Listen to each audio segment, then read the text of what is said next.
Hi class. We are about to have a lesson on the models of reading. If you will get your Vacca book and go to page 26 and 27, and in fact if you want to hit the pause button while you get that gathered up, but you'll need your Vacca book, page 26, 27, and 28. Okay. Now, the models of reading, there's the bottom-up, top-down, and interactive model. We're going to talk about the bottom-up first.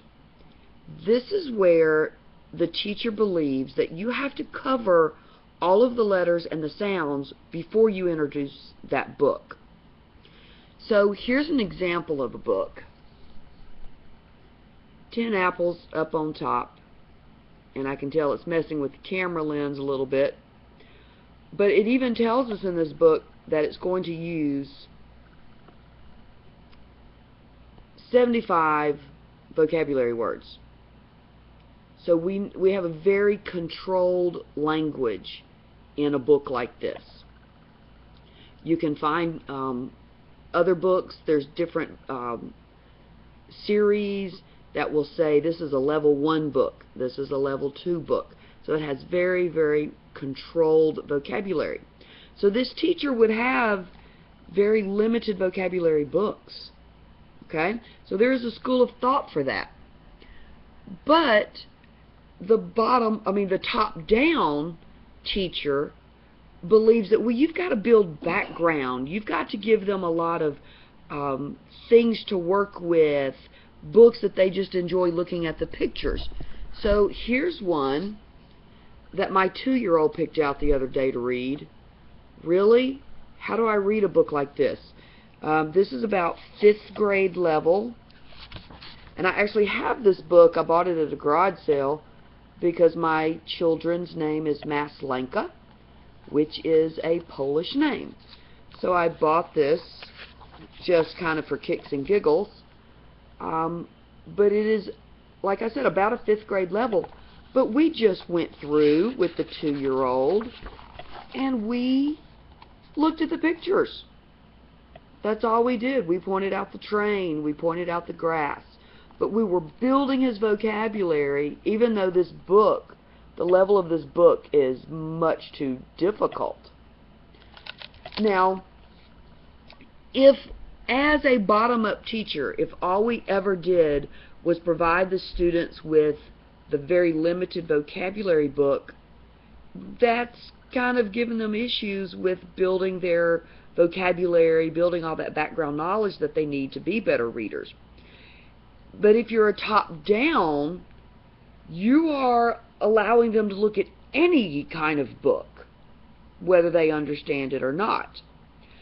So the best model, and I think we can agree it will make sense, is an interactive, which is a little bit of both.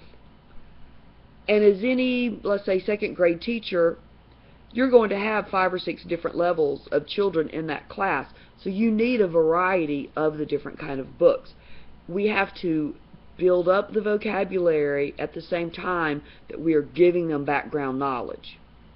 Now, if you'll look in the book, there is a figure on page 27 that talks about semantic and syntactic information, as well as graphophonemic information.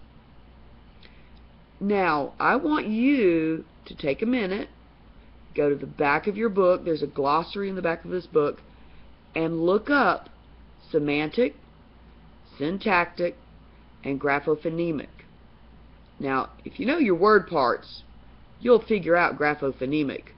Graph means write, phone means sound, so you put that together, and it's talking about how you put together the actual letter with the sound. If I say a B, see a B, then I know that that means B. So you're putting the actual written letter together with the sound. But I want you to look up semantic and syntactic. Make sure that you have that in your notebook. You're going to be seeing that over and over and over again. Now, look down at the bottom of this page, and there's a very funny little paragraph. So I'm going to give you a minute for you to read that little paragraph called Flan and Glock.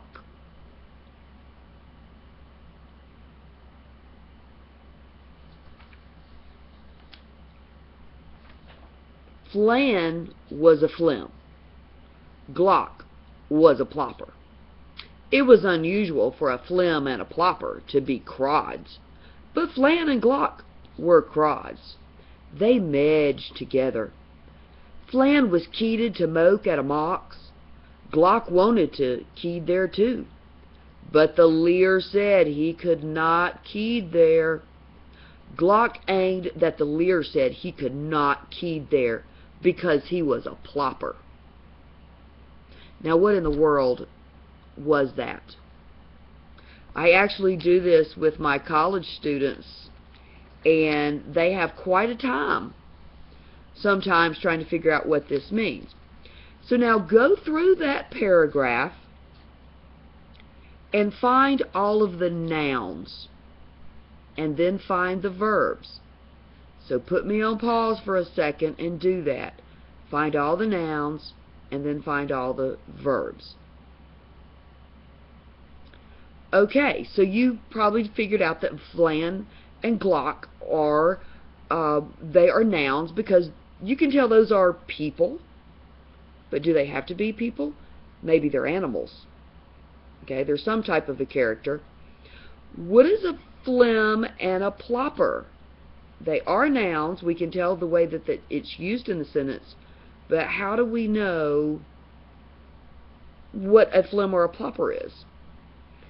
We know that it's unusual for a phlegm and a plopper to be crods. But they were crods. Friends, maybe? It was unusual for a phlegm and a plopper to be friends, but Flan and Glock were friends. They medged together. They played together. They worked together. So let's go back up to the top and let's put in something to be a phlegm. So let's get all political and let's say Flan was a Democrat. Glock was a Republican. It was unusual for a Democrat and a Republican to be friends, but Flan and Glock were friends. They worked together. Flan was keeded to moke at a mox. Now what could that be? Flan was keeded to moke at a mox. Flan was going to speak at a conference. There's an option. My college kids, we always have to throw in to drink at a bar. We love that. But Glock wanted to key there too. He wanted to attend the conference too. But the leer said he could not key there.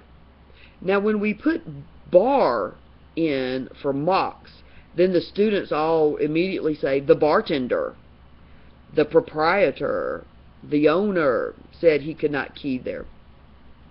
Glock aimed that the lead said he could not key there because he was a plopper. So Glock was angry that the owner, proprietor, bartender, whatever that's going to be, said he could not, let's say, key there because he was a plopper. He was a Republican. Now, do you see how we can go through and put almost anything in that blank, changing those words to fit? Children might say something like, Flan was a cat, Glock was a dog, because typically they're not supposed to be friends.